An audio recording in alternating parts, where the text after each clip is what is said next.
Hey, how's it going, everybody? Dr. Goat here, back with the P1S, and I wanted to give you guys two quick things to avoid or be careful of when you are first getting and putting together your P1S.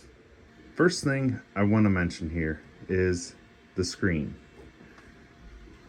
This guy right here, when you go to plug this in, it has a tiny little plug that you have to carefully push in. After the mistakes that I went through there, I did see online people talking about using tweezers or something to insert it, because it's a quite narrow little gap, and frankly my fingers aren't that big, and yeah, I had a heck of a time getting it to plug in. Thought I had it plugged in multiple times. I didn't. It came back out. I ended up being myself, getting frustrated and kind of trying to force it in. Thought I broke it. I would love to show you guys the back of my actual screen, but I am not willing to take it out because I have a feeling if I pull it out, it's gonna screw up again, because surprisingly it is somehow working. It is plugged in. I don't know. I literally broke a little piece of the plastic off the back of it while plugging it in. So I am not touching that thing. But yeah, be careful when plugging it in. Like I say, if you have tweezers, use that, because it's such a tight little spot that you have to get in and make sure it actually snaps into. And you got to be gentle with it, because it flexed quite a bit on me while I was hooking it up myself. And then number two, as you'll see, I do have an external camera here, which you may want to go that route anyways, just based on Bambu Labs camera, and just, you know, you're just kind of getting a snapshot every few seconds of how the print's going along.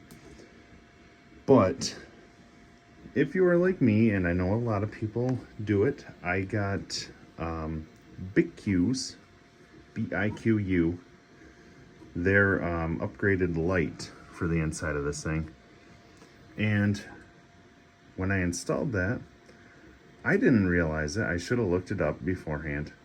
But the cable for the camera is behind the tape that you have to peel up to plug in the new light. And a lot of people tear the cord for it. And yeah, I didn't tear it, but it pulled out.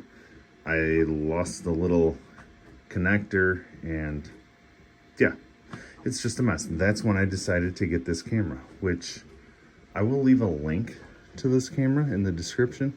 It's literally 20 bucks on Amazon. 20 bucks. You print off one of these. There's multiple of these mounts on Maker World, and you can actually have a live feed. I'll try to include some of that in here.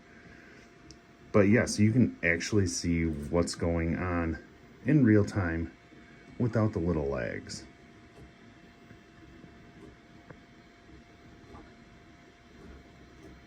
So yeah, I think that's about it.